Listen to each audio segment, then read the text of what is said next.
Subscribe करें और bell दबाएं ताकि कोई खबर रह न जाए।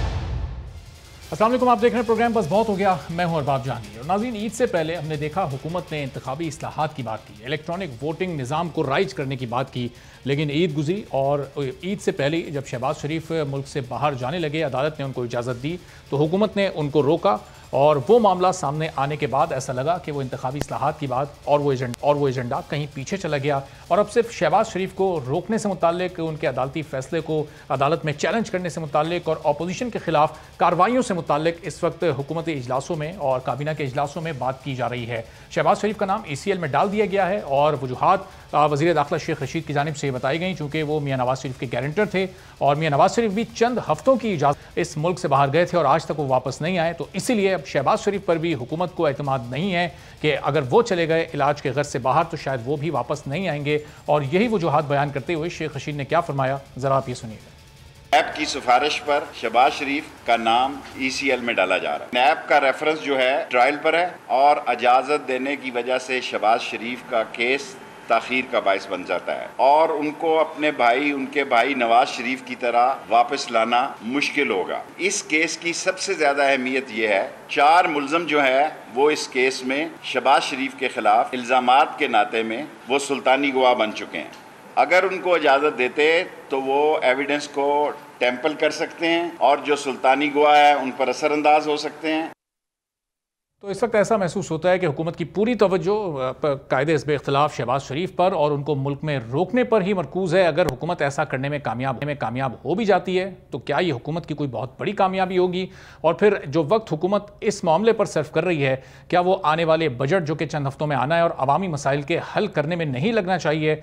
इस पर और कुछ दीगर मौज़ूआत पर हम आज के प्रोग्राम में बात करेंगे। सीनियर साफ़ी, सीनियर तज्ज़ियाकार सुहेल वड़ाई सूद हैं। सुहेल वड़ाई साहब, बहुत शुक्रिया, आपने प्रोग्राम के लिए वक्त निकाला। शहबाज शरीफ साहब के मामले से ज़रा शुरू करते हैं, फिर जहांगीर तरीन साहब वाला मामला है, फिर PDM भी एक बार फिर मुतारिक होने लगी है। इस माह के आखिर में उनका सरबराही इजलास भी होना है, पीपल्स पार्टी उससे बिल्कुल आउट दिखाई दे रही है। इन तमाम मामलों पर बात करेंगे, लेकिन ये शहबाज साहब वाला मामला किस तरफ आपको जाते दिखाई दे रहा है? क्या उनको अगर मुल्क में रोक लिया जाता है, हुकूमत कामयाब हो जाती है, ये क्या कोई बहुत बड़ा कारनामा और कामयाबी है हुकूमत की?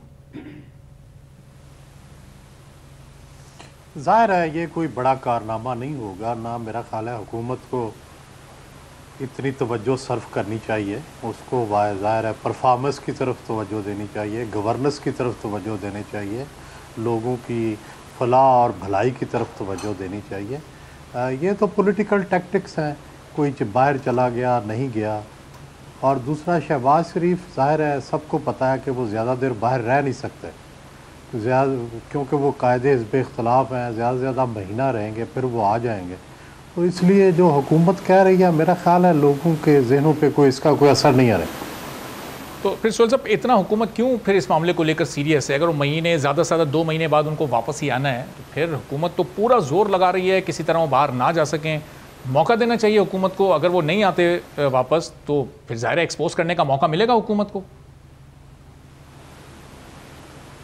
मेरा ख्याल है हुकूमत इस बात से खौफज़दा है कि अगर ये बाहर चले जाते हैं तो ये तासुर होगा कि वो मुक़्तदरा के साथ डील के नतीजे में चले गए हैं और हुकूमत जो है, हुकूमत ये नहीं चाहती ये तासुर दे कि मुस्लिम लीग नून और मुक़्तदरा के दरमियान कोई अंडरस्टैंडिंग है। सही। तो सुहेल साहब, ये वजह इनकी बाहर जाने की, इस वक्त आपको ये इलाज ही के लिए बाहर जा रहे हैं, वो तो ज़ाहिर है उनका एक रूटीन चेकअप होना है, लेकिन बुनियादी मकसद क्या मियाँ नवाज शरीफ से बिलमुशाफ़ा मुलाकात करना चाहते हैं, उनको कुछ मामलात समझाने हैं? जो इस वक्त तनाव की कैफियत थी, कशीदगी बढ़ रही थी, तलखी बहुत ज़्यादा बढ़ रही थी, इसको कम करना है, एस्टेब्लिशमेंट के साथ ताल्लुकात को बेहतर करना है? बज़ाहिर बिल्कुल जो आपने बातें कही हैं यही लगता है कि यही करेंगे कि ज़ाहिर है इलाज भी कराएंगे या अपना मुआयना कराएंगे। साथ ज़ाहिर है नवाज़ शरीफ वहाँ हैं तो उनसे मशवरे भी करेंगे और हमें ये भी पता है कि इनका क्या मौक़िफ़ है। ये मसालियत चाहते हैं, मफाहमत चाहते हैं और ज़ाहिर है ये कायल करने की कोशिश करेंगे कि कोई रास्ता निकाला जाए। और ज़ाहिर है कि हुकूमत ऐसा नहीं चाहती कि नून लीग की कोई डील इस्टेब्लिशमेंट से हो, क्योंकि फिर उसमें हुकूमत की पोजीशन कहीं कोई कमज़ोर होती नज़र आती है अगर ऐसी सूरत हाल हो जाती है। आपको नजर लगता है ऐसा? बिल्कुल ज़ाहिर है हुकूमत इस पे इसीलिए रुकावट डाल रही है कि या तो वो डील हो ना पाए, और अगर डील हो तो एक्सपोज हो जाए, ताकि एस्टेब्लिशमेंट पर भी क्रिटिसिज्म हो और शहबाज शरीफ पर भी क्रिटिसिज्म हो। सही। और अब ज़ाहिर है सुहेल साहब, अब जिस तरह पीडीएम एक बार फिर मुतारिक हो रही है, रमज़ान में हमने देखा बड़े मामला ठंडे हो गए थे, उससे पहले पीपल्स पार्टी और एएनपी ने जो कुछ किया पीडीएम से वो तकरीबन अलहदा ही हो गए। पीडीएम वालों खुद मौलाना साहब ने और नून लीग ने भी उनको निकाल दिया है। अब क्या लगता है दोबारा ये इत्तेहाद बरकरार रह पाएगा? हुकूमत को कोई टफ टाइम देने में कामयाब हो सकेगा? देखिए लॉजिकली अगर हम दलील से सोचें, मंतक से सोचें, तो ज़ाहिर ये इत्तेहाद बरकरार रहना चाहिए, लेकिन छोटी छोटी लड़ाइयाँ, छोटे छोटे इख्तलाफात ने इस इत्तेहाद को उधेड़ कर रख दिया है। बुनियादी बात तो यह है कि जब तक ये गवर्नमेंट मौजूद है और इस गवर्नमेंट का दोनों जमातों पर दबाव मौजूद है, उस वक्त तक इन्हें इकट्ठा रहना चाहिए था। देखें पीपल्स पार्टी के लीडर भी गिरफ़्तार हैं, उनके ख़िलाफ़ भी मुकदमात हो रहे हैं, नून लीग के लोग भी गिरफ़्तार हैं, उनके ख़िलाफ़ भी मुकदमात हो रहे हैं। तो इसलिए इन्हें कम अज़ कम एक मुश्तरका दुश्मन की खातिर ही इत्तेहाद को बरकरार रखना चाहिए था। लेकिन आपस की लड़ाइयाँ और बाजी जो है वो बार बार तंग करता है। लेकिन मेरा ख्याल है कि अल्टीमेटली अकल जो है या दानिश जो है वो प्रवेल करेगी, और ये फिर किसी न किसी चाहे कमज़ोर धागे की शक्ल में ही फिर बन जाएंगे आपस में। सुहेल, इस वक्त जो सूरत हाल है, ज़ाहिर है ना पीपल्स पार्टी पीछे हटने को तैयार है, ना इस वक्त पीडीएम पीछे हटने को तैयार है। अब ये लचक का मुजाहरा किस तरफ से होना चाहिए? पीपल्स पार्टी ने एक छोटे से सियासी फ़ायदे के लिए, ज़ाहिर है वो कहते हैं कि हमें धोखा दिया, हमें अंधेरे में रखा, और गिलानी साहब को उन्होंने वहाँ पर नामजद करवा दिया सेनेट में। अब क्या समझते हैं आप, पीपल्स पार्टी को एक स्टेप पीछे होना चाहिए या फिर पीडीएम वालों को अपना दिल बड़ा करना चाहिए, नून लीग और मौलाना साहब उनको मौका मेरी नज़र में तो दोनों को ही पीछे हटना चाहिए, और मेरी नज़र में दोनों को एक दूसरे से माजरत करनी चाहिए, तो बड़ा आसान हो जाएगा। बजाय इसके कि ईगो का मसला बना ले कि कौन पीछे हटे और कौन ना हटे, इसकी बजाय अगर दोनों पीछे हटें तो ज़्यादा स्पेस निकल आएगी और ज़्यादा आसान होगा एक दूसरे के साथ चलना। और सुहेल, इस वक्त पीछे ना हटना क्या कोई अना का मसला है, या फिर आपके पास कोई ऐसी मालूमात है कि पीपल्स पार्टी की भी कहीं अंदरूनी खाना कोई मामला चल रहे हैं, कोई बातचीत हो रही है, कहीं कोई डील हो सकती है, कोई सॉफ्ट कॉर्नर पीपल्स पार्टी ताकतवरों के दिलों में बनाने में कामयाब हो गई है? नहीं, ज़ाहिर है पीपल्स पार्टी की इतनी अंडरस्टैंडिंग तो डेफिनेटली मौजूद है कि वो सिस्टम से निकलना नहीं चाहती, वो इस्तीफ़े नहीं देना चाहती, वो सिंध गवर्नमेंट नहीं छोड़ना चाहती। तो ये तो मेरा ख्याल है कि नून को भी अंडरस्टैंड करना चाहिए कि पीपल्स पार्टी की ये जो मजबूरी है, इसको समझते हुए उनको साथ लेकर चला जाए। अगर आप उन्हें ये मजबूर करें कि आप इस्तीफ़े दें, आप हुकूमत छोड़ दें, तो मेरा ख्याल है ये पीपल्स पार्टी के साथ भी ज़्यादती होगी। अगर फ़र्ज़ करें नून लीग की हुकूमत होती पंजाब में, तो क्या उन्होंने छोड़ देनी थी? उन्होंने भी नहीं छोड़नी थी। उसकी वजह यह है कि ये सूट नहीं करता, क्योंकि जब आप सिंध वाली हुकूमत छोड़ेंगे पीपल्स पार्टी वाले, तो उनकी जगह उनके मुखालिफ आकर बैठ जाएंगे, तो उन्हें क्या इसका फ़ायदा हुआ? सही। और सुहेल साहब, 7 सीटों के साथ पीपल्स पार्टी बहुत पुरएतमाद है कि वो पंजाब में अदम एतमाद ला सकती है और उसको कामयाब भी करवा सकती है। फिर ये 100 से ज़ायद सीटों के साथ सबसे बड़ी जमात होने के बावजूद नून लीग इस पर क्यों राज़ी नहीं हो रही? क्या प्रैक्टिकली अमली तौर पर आपको ऐसा होना मुमकिन नज़र नहीं आ रहा? फिर पीपल्स पार्टी की पुरएतमाद होने की वजह क्या समझ आती है आपको? नहीं, देखें पीपल्स पार्टी ख़ुद तो तहरीक अदम एतमाद कामयाब नहीं कर सकती, उसके लिए ज़रूरी है कि नून भी साथ आए और काफ भी साथ आए, और फिर पीपल्स पार्टी भी हो। ये 3 जमातें होंगी तो फिर जाके कहीं तहरीक अदम एतमाद कामयाब हो सकती है। और नून को डर यह है कि तहरीक अगर काफ लीग आ गई, अगर चौधरी परवेज़ इलाही चीफ मिनिस्टर बन गए, तो नून की जगह भी सुकड़ जाएगी, और वो ज़ाहिर है वो नहीं चाहते कि नून की जगह सुकड़े। वो चाहते हैं कि या तो उनका बंदा आए या फिर यही रहे जो कि बुज़दार साहब है। सही। तो फिर अगर बुज़दार साहब ही रहें और नून यही चाहती है, तो फिर वो जो तहरीक का मकसद है सुहेल साहब, फिर वो उस मकसद में और इस बात में तो एक बड़ा तजाद नहीं नज़र आ रहा कि बुज़दार साहब अपने 5 साल पूरे करें और फिर नून हुकूमत को गिराने की तहरीक का हिस्सा भी बनी रहे? मेरा ख्याल है कि ये हर एक पार्टी के अंदर तजादात तो मौजूद हैं। नून लीग ये समझती है कि अगर चौधरी परवेज़ इलाही की हुकूमत आ गई वो हमारे लिए ज़्यादा नुकसानदेह होगी, इसकी बजाय बुज़दार जो है बुज़दार साहब की हुकूमत इतनी नुकसानदेह नहीं, ना इतनी उसकी परफॉर्मेंस है, तो इलेक्शन में हम अगला आसानी से इन्हें गिरा लेंगे। लेकिन अगर परवेज़ लाई आ गया है तो ज़ाहिर है उन्हें गिराना मुश्किल होगा। तो ये नून लीग का तजिया है। दूसरी तरफ पीपल्स पार्टी समझती है कि किसी न किसी तरह चौधरी परवेज़ लाई को चाहे क़यादत दे दें, लेकिन आप पंजाब के अंदर जो है वो तब्दीली ले आएँ, उनका ये नुक्ता नज़र है। सही। और सोचो पीपल्स पार्टी के बगैर ये तहरीक कितनी पुरअसर मौसर साबित हो सकती है? अगर पीपल्स पार्टी नई साथ चलती राहें जुदा कर लेती है, फिर इस पीडीएम का मुस्तकबिल सियासी तौर पर क्या देख रहे हैं?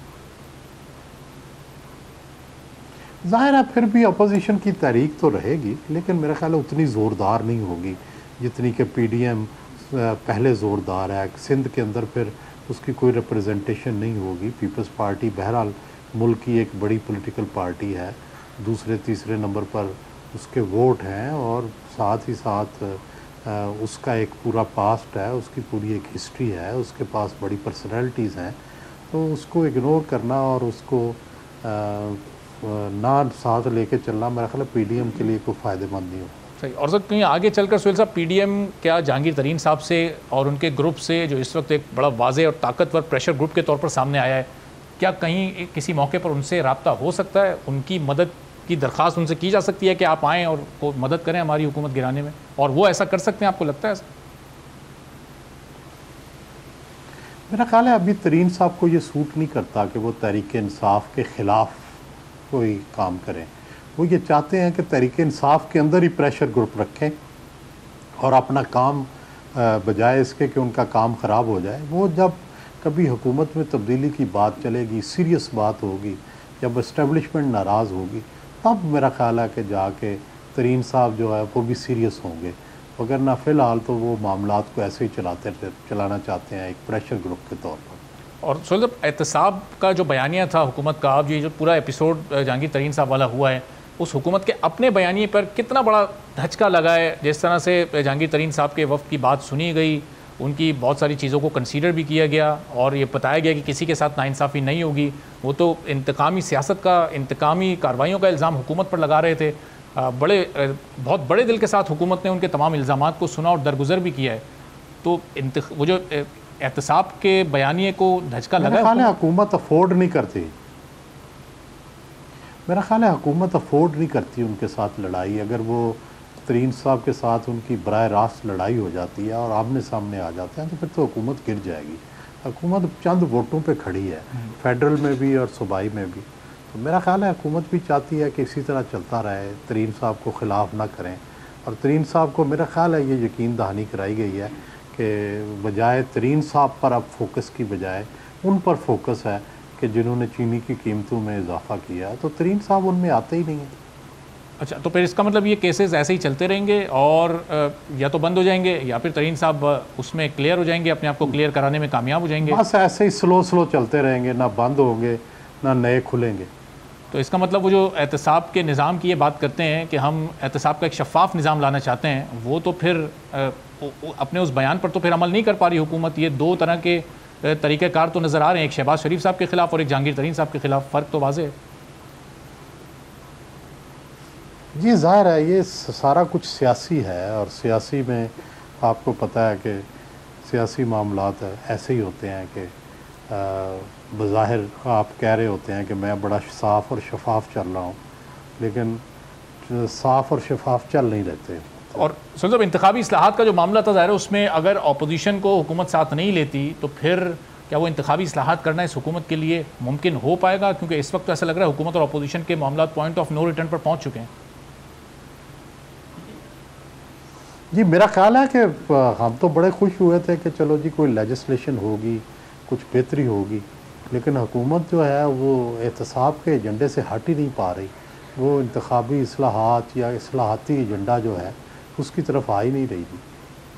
तो 3 साल हो गए सुहेल साहब, इसकी सियासी कॉस्ट भी तो पे करनी पड़ रही है। ज़िमनी इंतखाबात जितने भी हो रहे हैं, हुकूमत को शिकस्त उठानी पड़ रही है, उसके बावजूद वो अपने इस एजेंडे से पीछे नहीं हट रही। तो अब ऐसी सूरत हाल में अब हुकूमत अपने इसी एजेंडे पे चलती रहे, अवामी मसाइल की तरफ फिर उसको आना पड़ेगा और अपनी कारकर्दगी को भी जांचना पड़ेगा।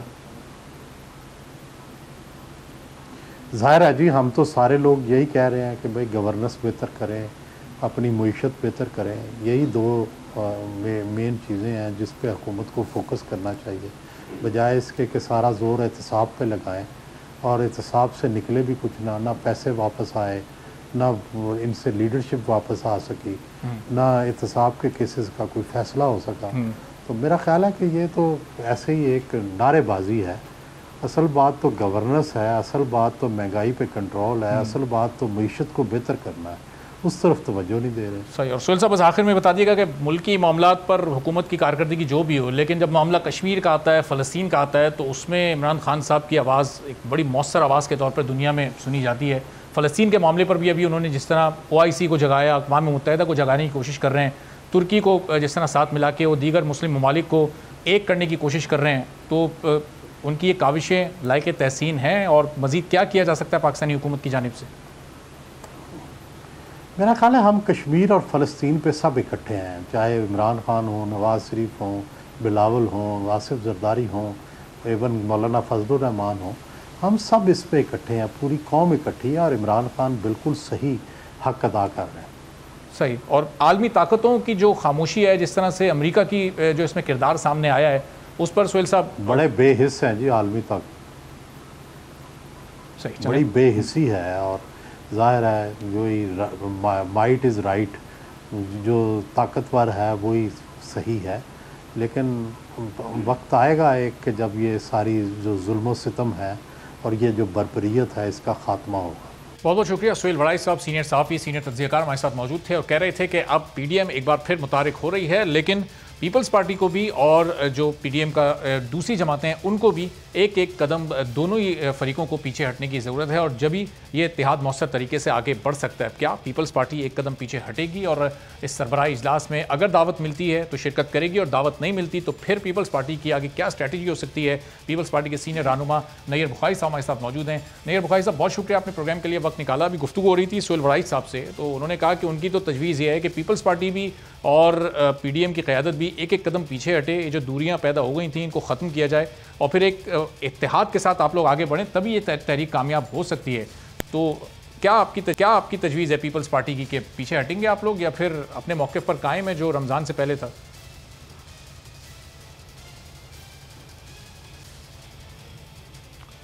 शुक्रिया। बिलाशुबा बात पीछे हटने की नहीं है। सियासत में और बिलखुसूस अपोजिशन की जमातें इत्तेहाद बनाती रही हैं और पाकिस्तान की पॉलिटिकल हिस्ट्री में बहुत सारे इत्तेहाद बने और इत्तेहाद में डिफरेंस ऑफ ओपिनियन भी होता है क्योंकि ये एक पॉलिटिकल पार्टी नहीं है, PDM कोई इलेक्शन अलायंस भी नहीं है।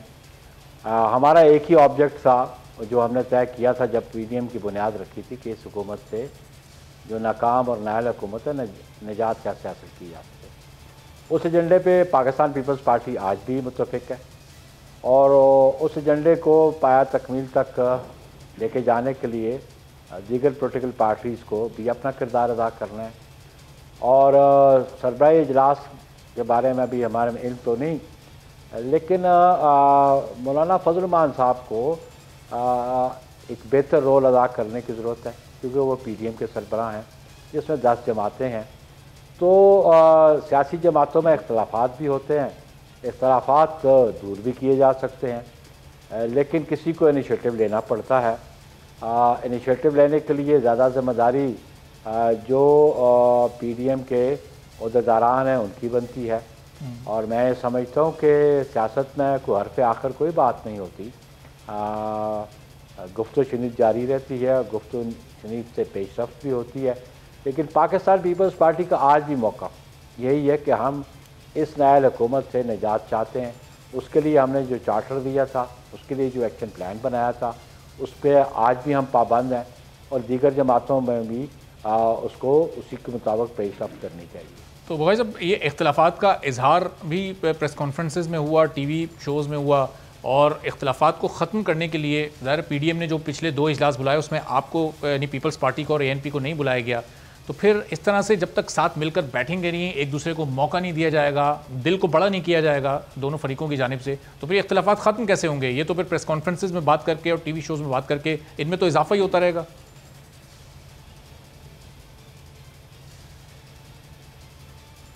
इख्तलाफ ख़त्म करने क्या इनिशिएटिव किसको लेना चाहिए? ये आप सोच लें। पीडीएम के सरबराह को अपना किरदार अदा करना चाहिए था, उनको पार्टिजन नहीं होना चाहिए था। जहाँ डिफरेंस ऑफ ओपिनियन था तो वो सियासी बसीरत का भी सबूत देते, दानिशमंदी का भी सबूत देते, आगे पेशरफ्त भी करते, पीडीएम की दीगर जमातों के सरबराहों से रब्ता भी करते। और फिर यकतरफा तौर पे ये किसने उनको इख्तियार दिया कि वो शो काज नोटिस दें? पीडीएम के जो जनरल सेक्रेटरी हैं, ये इख्तियार उनके पास है? किसने इख्तियार तफवीज़ किया उनको? किस कानून और कायदे के मुताबिक? पीपल्स पार्टी इत्तेहाद का हिस्सा ज़रूर है, लेकिन दीगर जमातें भी, चाहे वो छोटी हैं बड़ी हैं, वो उनका बराबरी का स्टेटस है, कोई किसी के मताहत नहीं है, चाहे वो छोटी जमात हो या बड़ी जमात हो, बराबरी के सतह पे गुफ्तगू शनीद होती है। तो हमें तो पहला एतराज़ ये था कि शायद खाकान अब्बासी साहब को, हमारी जमात को वो को अपनी मताहत जमात समझते हैं कि उन्होंने हमें शोकाज नोटिस दिया। शोकाज नोटिस इत्तेहादों में नहीं होते, पहले भी इस मुल्क में इत्तेहाद बनते रहे हैं, लेकिन उनको सियासी बसीरत का सबूत देना चाहिए था। और पीडीएम के अहदेदार होने की हैसियत से पीपल्स पार्टी की क़यादत से रब्ता करते, एएनपी की क़यादत से रब्ता करते। हमारा एक अपना पॉइंट ऑफ व्यू था। और आप देखें पीडीएम जब से उसकी बुनियाद रखी गई, पीपल्स पार्टी का जो मौक़िफ़ रहा वो पाकिस्तान में जमहूरियत के लिए और बिलखुसूस अपोजिशन के लिए वो बेहतर साबित हुआ। वो आपको बाई इलेक्शंस के रिज़ल्ट आपके सामने हैं, सेनेट के इलेक्शंस के रिज़ल्ट आपके सामने हैं। तो ये बुनियादी जो स्ट्रेटजी थी ये पाकिस्तान पीपल्स पार्टी ने पीडीएम में रखी थी। सही। तो नैयर बुखारी साहब, जाहिर है क्योंकि आप जिस तरह फरमा रहे हैं कि पीपल्स पार्टी ऐसा सोचती है कि मौलाना साहब ने पीडीएम के सरबरा के तौर पर अपना जो किरदार था वो उसमें थोड़ा बाइस रहे, थोड़ा झुकाव उनका नून लीग की तरफ रहा। तो अब अगर आप लोग वापस आ भी जाते हैं, इख्तलाफात ख़त्म हो जाते हैं, तो फिर आपके ख्याल में क्या मौलाना साहब के पास अखलाकी जवाज़ बाकी रहेगा पीडीएम के सरबरा की हैसियत से काम करने का? राजा यासिर साहब भी हमें ज्वाइन कर चुके हैं। राजा साहब, आपको भी वेलकम करेंगे जी।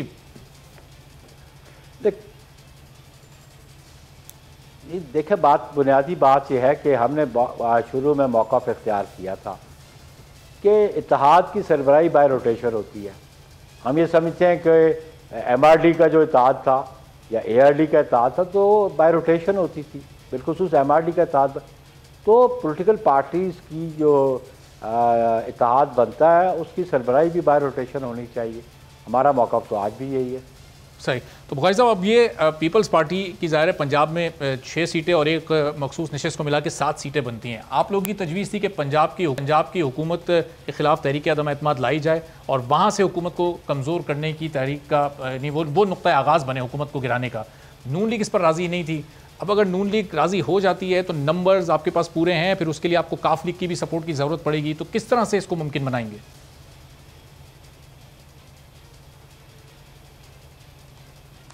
देखिए, बात यह है कि पाकिस्तान पीपल्स पार्टी समझती है कि जो कॉन्स्टिट्यूशनल प्रोविजंस आपके पास मौजूद हैं किसी गवर्नमेंट को डिसलॉज करने के लिए, आप उसको ज़रूर इस्तेमाल करें। और बड़ा थिन मार्जिन था अपोजिशन का और हुकूमत पंजाब का, और उस पर जो आज पीटीआई की अपनी सूरत हाल है और उसमें बहुत सारे डिसेंटिंग ग्रुप्स भी इमर्ज कर चुके हैं, तो बाकी इत्तेहादियों से भी बात हो सकती है। पीपल्स पार्टी तो क्लेमेंट नहीं थी कि हमने गवर्नमेंट बनानी है, ना हमारी वहाँ पे पोजीशन बन सकती थी कि हम गवर्नमेंट बनाने की पोजीशन में। ऑब्वियसली वहाँ पे अगर नो कॉन्फिडेंस बुज़दार के ख़िलाफ़ होता तो अल्टीमेटली जो गवर्नमेंट फॉर्मेशन होती वो प्रेफरेबली नून के पास होती, चीफ मिनिस्टर भी उनका होता। तो इस पर भी बातचीत होनी चाहिए थी, क्योंकि ये बुनियादी नुक्ता था हमारा एक्शन प्लान का कि हम नो कॉन्फिडेंस की तरफ जाएंगे। रेजिग्नेशन हमारा लास्ट ऑप्शन था। उस लास्ट ऑप्शन से पहले जो बाकी ऑप्शन इस्तेमाल कर रहे थे, ये नून लीग और वो जेयूआई बैकआउट कर गई, उन्होंने मुंसलिक कर दिया इस्तीफे को लॉन्ग मार्च के साथ, जो कतन ये तय नहीं हुआ था हमारे बुनियादी जो चार्टर हमने साइन किया था। ठीक है, नैयर बुखारी साहब हमारे साथ ही मौजूद हैं। एक ब्रेक यहाँ पर लेते हैं, ब्रेक के बाद जब वापस आएंगे तो फिर राजा यासिर साहब से जानेंगे कि पीपल्स पार्टी अभी भी पंजाब में अदम एतमाद लाने और उसको कामयाब कराने के लिए भी पूरा एतमाद है। अब हुकूमत कितनी पूरा एतमाद है, इसका जवाब एक ब्रेक के बाद लेते हैं।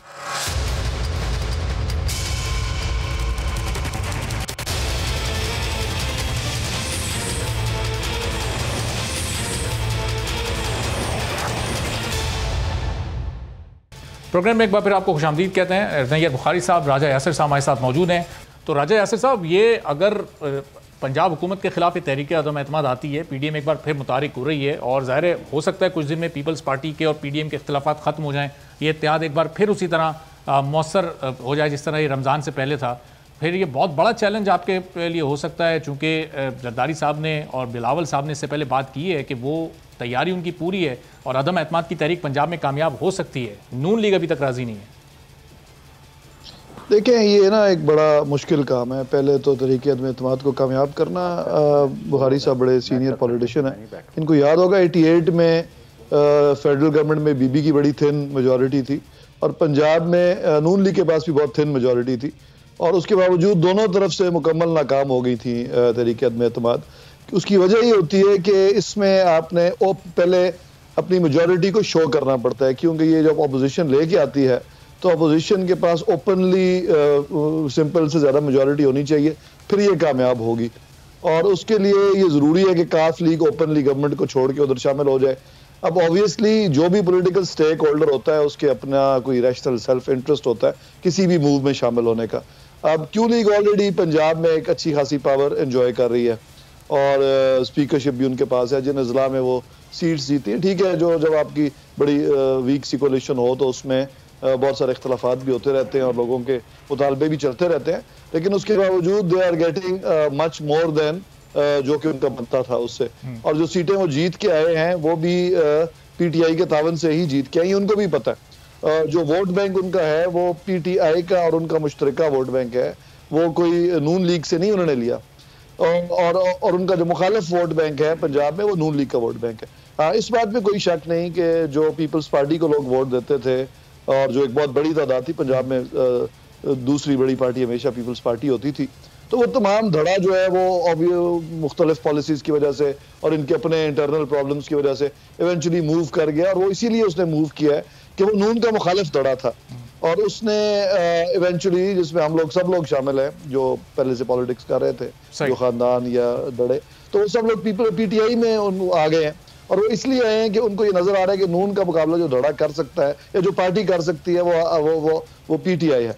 तो ये इतना सिंपल नहीं है। और दूसरा, पीपल्स पार्टी को डेफिनेटली पंजाब में ऐसा इससे ज्यादा नुकसान क्या होना है, क्योंकि अगर आप सीट्स की तादाद देखें, अभी आपने खुशाब में वोट देखे, ये जो बात मैं कर रहा हूँ इसको प्रूव करती है कि दो बड़े धड़े हैं। एक धड़ा वो जो टिवानों का और बलोचों का धड़ा है, वो दो वो PTI में थे और एक धड़ा नून का था। नून ने अपने वोट ले लिए, दूसरे धड़े ने हमें वोट दे दिए और PTI के साथ थे।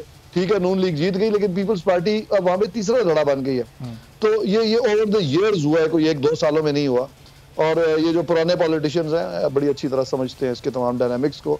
तो मैं नहीं समझता कि किसी किस्म का एज सच फौरी तौर पे खतरा है, ऐसे हालात नहीं है कि ठीक है। चलें, हुकूमत समझती है कि कोई खतरा, ऐसे खतरे वाली बात नहीं। तो बुखारी साहब, हुकूमत तो अपनी जगह कॉन्फिडेंट है। जब ये अदम एतमाद की तजवीज़ आप लोगों ने पेश की थी तो मरियम नवाज़ इस पर राज़ी नहीं थी, फिर शहबाज शरीफ साहब की ज़मानत हो गई, उनसे या हमजा शहबाज साहब से क्या इस नुक्ते पर कोई गुफ्तगू हुई और क्या उनका मौक़िफ़ भी मरियम नवाज़ वाला ही है या कुछ मुख्तलिफ आप लोगों को उनसे जवाब मिला?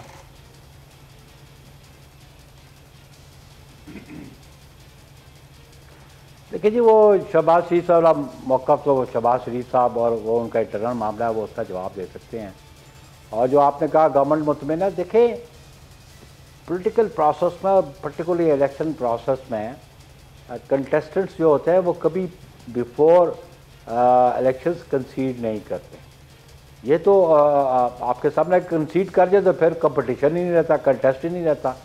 अगर वो कॉन्फिडेंट हैं तो वो अपनी जगह कॉन्फिडेंट, लेकिन हम अपनी जगह मुतमईन है कि अगर हमने अपोजिशन ने मूव की तो कामयाबी के इम्कानात ज़्यादा हैं। लेकिन कंसीड कभी भी कोई नहीं करता होता। कोई पॉलिटिकल आदमी अपनी शिकस्त प्रायर टू इलेक्शन या कंटेस्ट है कोई भी कंसीड नहीं करता, वो अपनी जगह कॉन्फिडेंट है। लेकिन हम भी समझते हैं कि हम कामयाबी से हम किनार हो सकते हैं, लेकिन फैसला तो फिर वो ऑब्वियसली जब नो कॉन्फिडेंस का मोशन आएगा तो वो बुनियादी जिम्मेदारी अपोजिशन के जो मूवर्स होते हैं उन पे होती है, तो उन्होंने मेजॉरिटी शो करनी होती है।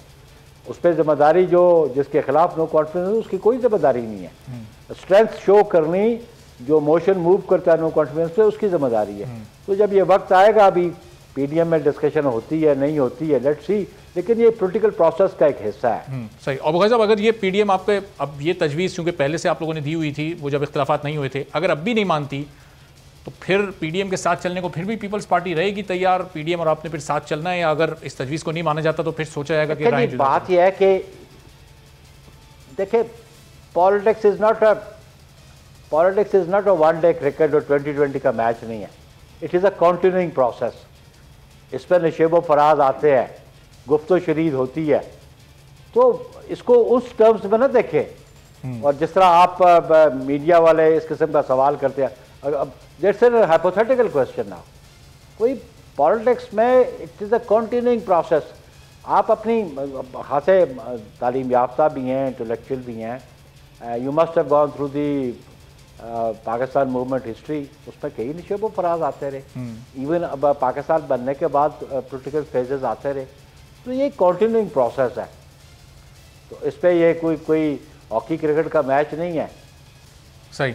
तो राजा यासिर साहब, जब से ज़ाहिर पीडीएम का क़याम अमल में आया है, हुकूमत को टफ टाइम तो उसने दिया, और वो ज़िमनी इंतखाबात हों, सेनेट इंतखाबात हों, पैदर पर ज़िमनी इंतखाबात में भी आप लोगों को शिकस्त हुई जहाँ पीडीएम ने मुत्तहिद होकर इलेक्शन लड़े। अब ज़ाहिर पीडीएम एक बार फिर मुतारिक हो रही है, तो ये इस नए चैलेंज के लिए फिर अब पंजाब हुकूमत, वफाकी हुकूमत, आपकी जमात है तैयार? क्योंकि इस दौरान, इस एक साल के दौरान आप लोगों को मौका भी मिला कि गवर्नेंस को बेहतर करें, इंतखाबी इस्लाहात पर काम करें, पुलिस रिफॉर्म्स लाई जाएँ, लेकिन कहीं अब तक कोई ऐसा काम होता दिखाई नहीं दे रहा अमली तौर पर।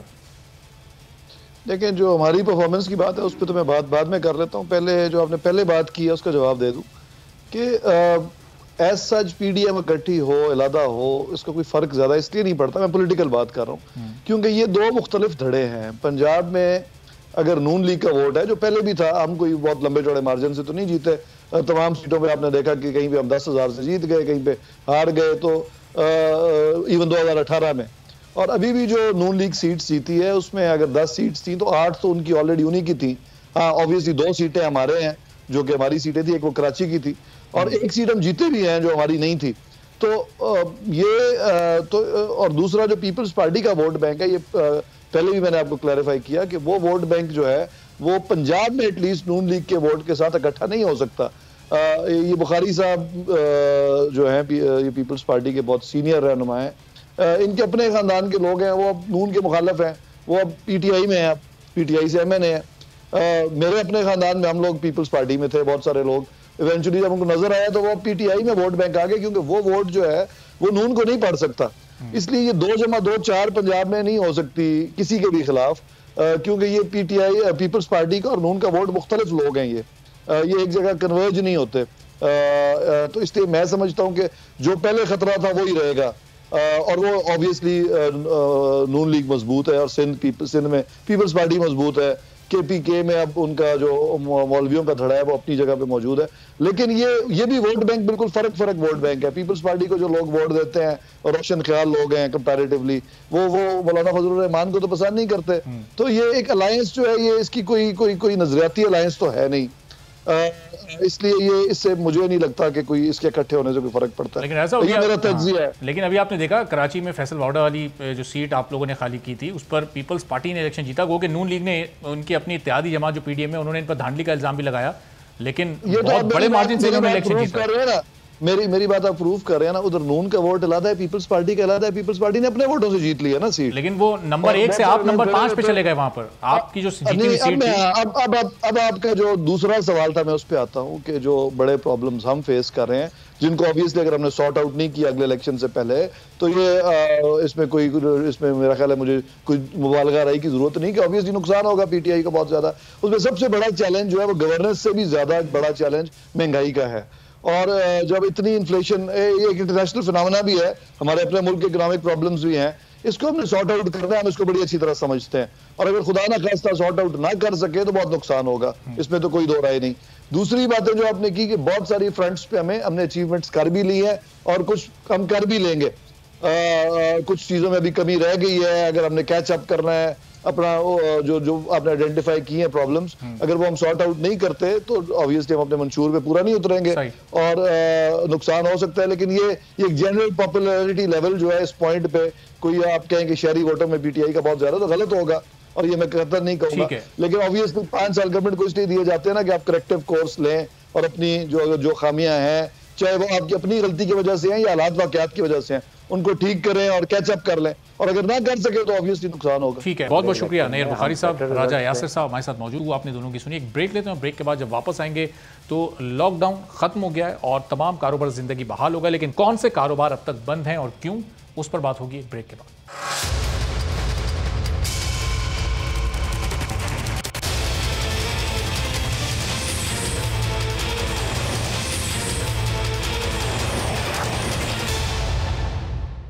प्रोग्राम में एक बार फिर आपको खुशामदीद कहेंगे। और हुकूमत की जानिब से जो लॉकडाउन लगाया गया था, 8 से 16 मई तक की छुट्टियां थीं, उस लॉकडाउन का इख्तिताम हो चुका और तकरीबन तमाम ही कारोबारी ज़िंदगी अब बहाल हो चुके हैं। लेकिन कुछ सेक्टर्स, कुछ इंडस्ट्रीज़, कुछ कारोबार ऐसे भी हैं जो अभी तक बहाल नहीं हो सके। शादी हॉल्स वालों को अभी भी ये इजाज़त नहीं है कि वो शादी हॉल्स खोल सकें, उनमें तकरीबात का इनेकाद करवा सकें।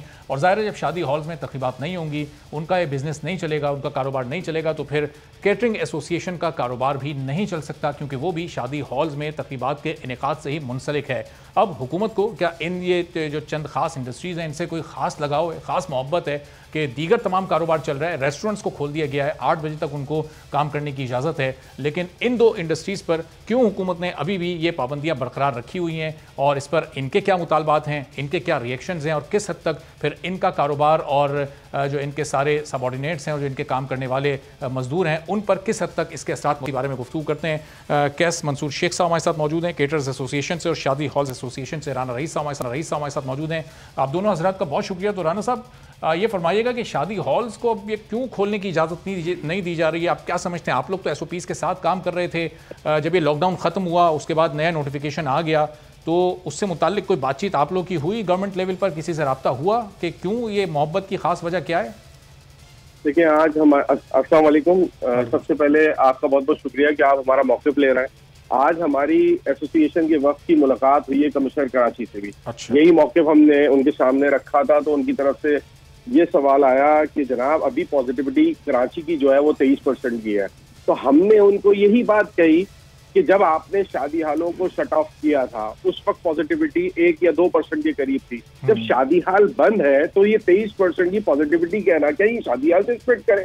शादी हाल से लाखों लोगों का रोजगार वाबस्ता है, 80 लाख के करीब पूरे पाकिस्तान से बन जाते हैं। देखिए मैं क्लियर कट बोलता हूँ, मेरे बच्चे स्कूल जाते हैं, हमारे मेंबर्स, तमाम मेंबर्स के सारे अखराजात चल रहे हैं। मैं स्कूल फीस दे रहा हूँ, मैं रेंटल दे रहा हूँ, मैं रेस्टोरेंट जाता हूँ तो वहां पे भी ब्रीदिंग स्पेस चल रहा है, मैं टेक अवे लेता हूँ, तमाम बाजार खुले हुए, खरीदारी चल रही है। अगर ब्रीदिंग स्पेस नहीं दिया हुआ, हमें नहीं दिया हुआ। देखिए मैं किसी भी इंडस्ट्री के खिलाफ नहीं हूँ, मुखालिफ नहीं हूँ। तमाम इंडस्ट्रियां हमारे भाई हैं, हमारे जो है हमसे आगे अलाइड हो जाते हैं। केटरिंग इंडस्ट्री हो गई और जितनी भी इंडस्ट्रियां हैं वो हमसे आगे अलाइड हो जाती है। शादी ब्याह की तकरीब होती है तो तमाम चीजें खरीदो फरोख्त होती है। केटरिंग इंडस्ट्री भी जो है बदहाली का शिकार है, लेकिन इनको भी ब्रीदिंग स्पेस मिला एक टाइम पे। दुख हो सुख हो खाना चल रहा है। फ्लावर इंडस्ट्री भी हमसे आगे अलाइड होती है, उनका भी कुछ ना कुछ ब्रीदिंग स्पेस चल रहा है। स्कूल के अंदर ऑनलाइन क्लासेस चल रही हैं, उनकी फीसें भी चल रही हैं, हम भी पे कर रहे हैं, सारी चीजें ले रहे हैं। लेकिन हमें 1.5 साल से बंद किया हुआ है। आप हमें ये बताएं, क्या हमें हक नहीं है जीने का, या हमारी लेबर को, हमारे जो वेटर्स हैं, हमारी जो डेली वेजर्स हैं, आप यकीन माने उनको और कोई दूसरा काम नहीं आता, ना इस सिचुएशन के अंदर मिल सकता है। हमने आज यही चीज जब कमिश्नर कराची को बोली, उन्होंने एग्री किया और उन्होंने हमें इत्मीनान दिलाया कि हम सीएम से बात करेंगे आपके लिए।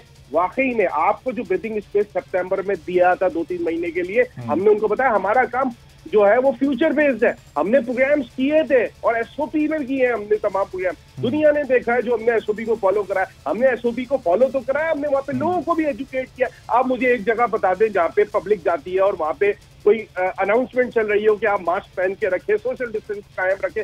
ये हमने अपना फर्ज पूरा किया है। हम अभी भी कहते हैं कि आप हमारे शादी हालों को अंडर एसओपी खोलें, हम एसओपी के ऊपर अपने तमाम शादी हालों को चलाएंगे। देखिए हमसे जुड़े जो लोग हैं वो डेली वेजर हैं, वो रोज खाते हैं। ज़ाहिर है अभी भी बहुत सारी आप लोगों ने मुझे ये बताएं, बहुत सारी एडवांस बुकिंग्स अभी भी आप लोगों ने की हुई होंगी, और ज़ाहिर है फिर अगर ये एसओपीज के साथ आपका कारोबार नहीं चलता तो एडवांस भी आपको लोगों को वापस करना पड़ता है। मैं आपकी तरफ वापस आता हूँ कि फिर कमिश्नर कराची ने क्या किया, आपको यकीन दानिए कराएं। कैसे साहब, ज़ाहिर है आप लोग अभी 80-90% बिजनेस शादी हॉल से ही मुंसलिक है। अगर शादी हॉल्स खुलेंगे, शादियाँ होंगी तो आप लोग का बिजनेस चलेगा, ये जिस मुलाकात का राना रईस साहब जिक्र कर रहे हैं, आप लोग के भी नुमाइंदे उसमें शामिल थे? कोई गुफ्तगू आप लोगों की भी कमिश्नर कराची से या किसी और से गवर्नमेंट लेवल पर कोई हुई है अब तक? अस्सलाम वालेकुम जी, थैंक यू वेरी मच बोल, क्योंकि आप हमेशा हमारे मैटर को भी टेकअप सबसे पहले करते हैं, थैंक यू वेरी मच। ये राना मेरा छोटा भाई है और रईस बिल्कुल ठीक कह रहा है, इनकी मुलाकात हुई होगी कमिश्नर से, जो जो इन्होंने पॉइंट्स किए हैं वो बिल्कुल सही हैं और आपके सामने है कि सिर्फ एक इंडस्ट्री के ऊपर जुल्म हो रहा है। और हमने आज भी जो प्रेस क्लब में प्रेस कॉन्फ्रेंस की प्रोटेस्ट किया, असद उमर साहब को हमने साफ कह दिया कि भाई ये जुल्म आप हमारे ऊपर क्यों कर रहे हैं, जबकि जो दूसरी इंडस्ट्रीज हैं उनको क्यों खोला जा रहा है। 14 आवर्स के लिए आपने शॉपिंग सेंटर खोल दिए हैं जिसमें 8 से 10 हज़ार बंदा एट ए टाइम होता है, और हमारी 1000 की स्पेस के ऊपर हम एटलीस्ट 300 पर्सन्स का इवेंट करते हैं, वो भी 2 आवर्स के लिए। 2 आवर्स में जो गैदरिंग होती है वहां पे वो 40-45 मिनट्स में के लिए होती है। तो ये सबसे सिक्योर इंडस्ट्री हमारी है इस कोरोना में, और एसओपीज को जो इम्प्लीमेंट किया हुआ है वो सिर्फ हमारी इंडस्ट्री ने किया हुआ है। आप किसी भी चला जाएं, किसी शॉपिंग सेंटर में इतनी स्ट्रिक्टनेस नहीं होगी जो एक मैरिज हॉल में और केटरिंग इंडस्ट्री में है। तो हम असद उमर साहब से कहते हैं, और मैं तो ये हैरान हूं कि प्राइम मिनिस्टर ने कहा कि मैं कोई इंडस्ट्री बंद नहीं करूंगा, बेरोजगारी नहीं करूंगा, क्योंकि आपको पता है प्राइम मिनिस्टर सबसे ज्यादा पॉपुलर इसी स्टांस पे दुनिया में हुए कि उन्होंने कारोबार खोला रखा, और किसके लिए खोला? लेबर के लिए। और खास तौर पे वो अपनी हर स्पीचेस में, हर अपनी कॉन्फ्रेंस में ये कहते हैं दिहाड़ीदार तबका हमारी इंडस्ट्री से ज्यादा किसी इंडस्ट्री में है ही नहीं। आप बताएं 10 से 20 लाख दिहाड़ीदार अगर यहाँ पे काम कर रहा है, इससे ज्यादा और कहाँ पे किस इंडस्ट्री में काम करता है? तो मैं हैरान हूँ, प्राइम मिनिस्टर की बात उनका मिनिस्टर नहीं मान रहा। Asad Umar, and there is a difference between Imran Khan साहब एंड असद उमर साहब। असद उमर साहब को उनकी चीज को एग्री करना चाहिए। हमारी इंडस्ट्री को कल एनसीओसी के इजलास में देर एंड देन अनाउंस करना चाहिए कि आपको खोला जाए, क्योंकि हमारी इंडस्ट्री ने इनको विन करवाया था। 2% था जब शादी हॉल चलते थे, ठीक है ना, शादी हॉल बंद करने के बाद कैसे बढ़ा? इसका मतलब है जो लोग ग्रूम्ड होके हमारे इवेंट्स में अटेंड करते थे, हमारे हॉल्स में, हमारी केटरिंग में, लोगों ने ग्रूमिंग छोड़ दी। बिल्कुल ठीक है ना, इसके ऊपर उनको बिल्कुल जाहिर है। चाहिए। अब चूंकि ये मैरिज हॉल्स में कैसा जाहिर है आम लोगों की शादियां मुनक्किद होती हैं, ये बड़े बड़े लोग, ये जितने लोग हुकूमत में, अपोजिशन में, सियासतदान है सारे, ये तो बड़े बड़े होटल्स में शादियां करते हैं। वो होटल्स खुले हुए हैं, वहां पर तमाम तकरीबात भी चल रही हैं, और फिर इनके घर इतने बड़े बड़े होते हैं कि इनके तो अपने घरों में ही वो शादियां हो जाती हैं। जाहिर एक आम आदमी की तकलीफ जब ये दूसरे मामलात में नहीं महसूस कर सकते, तो इस मामले में कैसे महसूस करेंगे? असद उमर साहब ने जो जुल्म ज्यादती इस इंडस्ट्री के साथ की है, मैं समझता हूं उनको ये नहीं करना चाहिए। उनको देन एंड देन कल एक पॉजिटिव स्टेप इस इंडस्ट्री के लिए लेना है। मैं आपके थ्रू असद उमर साहब को कह रहा हूं कि असद उमर साहब, आपको कल पॉजिटिव स्टेप लेना चाहिए हमारी इंडस्ट्री के लिए, और उसको देर एंड देन ओपन करना चाहिए। ठीक है, हम भी इसी मुल्क के बाशिंदे हैं, हम कहीं ठीक है। अब कैसा आप ये बता रहे हैं कि ज़ाहिर असद उमर साहब इस चीज को सीरियसली ले रहे हैं, कैसा जरा रुकें तो मैं राना रईस साहब से ये पूछ रहा हूं कि हमने शादी हॉलों को बेच के इन्वेस्टमेंट वापस लेके कैसा मैं आता हूं, मैं आपकी तरफ वापस आता हूं। जरा राना रईस साहब, ये प्रॉब्लम आ कहां रही है? आप लोगों को सिंध हुकूमत से शिकायत है? क्योंकि कैस साहब तो विफाकी हुकूमत का जिक्र कर रहे हैं, असद उमर साहब का एनसीओसी का। प्रॉब्लम क्रिएट कौन कर रहा है? ये सूबाई हुकूमत है या फिर विफाकी हुकूमत से आप लोगों को शिकायत है? राना साहब देखिए, रिकमेंडेशंस जो आ रही हैं वो तो एनसीओसी से आ रही हैं, इसमें दो राय नहीं है, लेकिन उनके जो जितने भी नोटिफिकेशंस आए उसमें लिखा हुआ है कि सूबे को इख्तियार है जहाँ पॉजिटिविटी है उसको देखते हुए फैसला किया जाए। जब पॉजिटिविटी रमजान से पहले कम थी, इनको हमें उसी वक्त ब्रीथिंग स्पेस देना चाहिए था। अब ये कह रहे थे 23%। आप मुझे बताएं कि ये कोरोना स्प्रेड ना करे, इसी वजह से ये सारी एहतियाती तदाबीरें कर रहे हैं। आप मुझे ये बताएं कि मैंने परसों भी डीसी ईस्ट को वीडियोस भेजी हैं, पर्सनली फोन किया है, जिन बैंगलोर के अंदर प्रोग्राम हो रहा है वो वेन्यू इस वक्त गूगल के अंदर आप जाके सर्च करें, फेसबुक में पेज बने हुए, क्या वहां से स्प्रेड नहीं करेगा? हम एक रजिस्टर्ड प्लेस के ऊपर बैठे हुए, ये हमारे शादी हालों को बड़े मजे से आके स्टील करते थे। जब किसी आदमी ने अपनी तकरीब में मास्क को नीचे किया हुआ खाना खाते हुए भी, और वहां पे धज्जियां उड़ाई जा रही है एसओपी की। हमने ये चीज कमिश्नर कराची को भी बताई है। उसके बाद जब मैंने जो है कंप्लेन की है, वीडियो फॉरवर्ड की है, उसके बाद भी वहां पे तकरीब हुई है, मेरे पास उसका भी एविडेंस है। आप बताएं, तमाम घरों में जो बैंगलोर की शक्ल के अंदर कन्वर्ट किए हुए वहां तकरीब हो रही है, तमाम फार्म हाउसेस के अंदर हो रही है। तो फिर आपने वीडियोस भेजी, तमाम एविडेंस भेजे, फिर उसके बाद क्या जवाब क्या सामने आया? कोई इस पर एक्शन? सर जवाब क्या आना है मैं आपको खुद बताता हूँ। बुसंस्वानी रोड के ऊपर, 2 बैंगलोर के ऊपर, और हर इलाके के अंदर, पूरे शहर के अंदर ऐसी तकरीबात चल रही है जो बैंगलोर बिल्कुल ही डेडिकेट कर दिए गए शादी हालों के लिए, और लोग भारी मुआवजा देकर उधर जो है एसओपी की धज्जियां उड़ा रहे हैं। हम रिसेट फेस के ऊपर बैठे हैं, हमारा रोजगार, हमारी लेबर को रोजगार मारा जा रहा है। ये हमें अब बर्दाश्त नहीं है। देखिए, हमने जितना 1.5 सालों के अंदर अपनी लेबर को हमने अब कह दिया है हमारे पास गुंजाइश नहीं है, हमने सारे रेंटल दिए, टैक्सेस दिए। आप बताएं, रमजान से पहले सेंट्रल के अंदर हमारे ईस्ट के अंदर हमारे शादी हाल को सील किया गया है बगैर किसी वजह के। ये हमारे साथ ज्यादती हो रही है, हमसे टैक्सेस की बात की गई है जबकि हमारे शादी हाल बंद किए हैं। ये कहते हैं कि सेंट्रल के अंदर हम एक नए किस्म का टैक्स लेके आए, हम उसके ऊपर तजुर्बा कर रहे हैं, आपकी ऑनलाइन टैक्सेशन हम करेंगे वरना हम आपके शादी हालों को सील कर देंगे। नाजायज हो रहा है हमारे साथ। 1.5 साल से जो सेक्टर बंद हुआ है, सारे जुल्म सितम हमारे ऊपर ही है। ठीक है, अब देखते हैं कि कब तक जाहिर है ये हुकूमत आप लोगों की बात सुनती है। अब कैसा मुख्तसरन अगर आप अपने जो 2-3 मुतालबात हैं हुकूमत से कर दूंगा, कंसंट्रेशन दें एसओपीज के ऊपर इंप्लीमेंट करने की और वैक्सीन लगाने के लिए। इंडस्ट्रियां बंद करने का काम बड़ा आपके लिए आसान है, आप आसान काम ना करें। आप वो जो इंडस्ट्रियां बंद कर रहे हैं वो लोग ओनर जो हैं वो खुद बड़े एसओपीज के ऊपर इंप्लीमेंट कराने में बहुत तेज हैं। हम लोग बड़े मेहनत से हमने एसओपीज बनाए, एसओपीज को इंप्लीमेंट किया और ये एसओपीज असद उमर साहब ने हमें दिए। जब हमने उनकी सारी बात मानी, उनके एसओपीज को इंप्लीमेंट किया, जिसकी वजह से कराची में, सिंध में 2% था, तो आज क्या है कि इतना इंक्रीज हुआ है। मैं असद साहब को कहता हूं आप कंसंट्रेशन दें वैक्सीन लगाने में, और ताकि सारे लोगों को वैक्सीन लगे और सारे कारोबार प्रॉपर चला करें, और आप एसओपीज के ऊपर गाइडलाइंस दें ताकि हम लोग करें। आप मेहनत वहां करेंगे जैसे आपको प्राइम मिनिस्टर साहब ने कहा है, एसओपीज, मास्क, सैनिटाइजर जो कि शादी हॉल वाले कर रहे हैं। आप हमारी इंडस्ट्री बंद करके इसको कोरोना को डिफीट नहीं कर पाएंगे, क्योंकि इंडस्ट्री खोल के आप अपना काम करें। वैक्सीन ज्यादा से ज्यादा तादाद में 3 से 4 लाख वैक्सीन आप डेली लगाएं।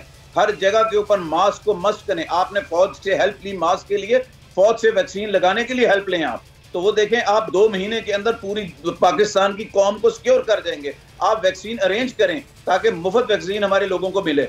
आप इसके ऊपर काम करें। आप इंडस्ट्रियां बंद करके भूखा मारने के लिए ना करें, लोगों को जिंदा करने के लिए आप करें। मैं आपके दोस्त असद उमर साहब को कह रहा हूं, आपका काम एक सक्सेसफुल होना चाहिए। आप हारा हुआ काम ना करें, आप जीता हुआ काम करें। आप काम करके दिखाएं। चलें, आपके पॉइंट्स आ गए, बहुत शुक्रिया शेख साहब, राना रईस साहब। और जाहिर है क्योंकि इनके दिल दुखे हुए हैं, इनका कारोबार एक तवील अरसे से बंद है। दीगर इंडस्ट्रीज़ अपना काम कर रही हैं, दीगर तमाम कारोबार अब खुल चुके हैं, लेकिन अभी भी इनको पाबंदियों का सामना है। तो हुकूमत को इनके कारोबार से मुताल्लिक भी कुछ पॉजिटिव सोचने की ज़रूरत है। आज के प्रोग्राम से इजाज़त दीजिए, अल्लाह।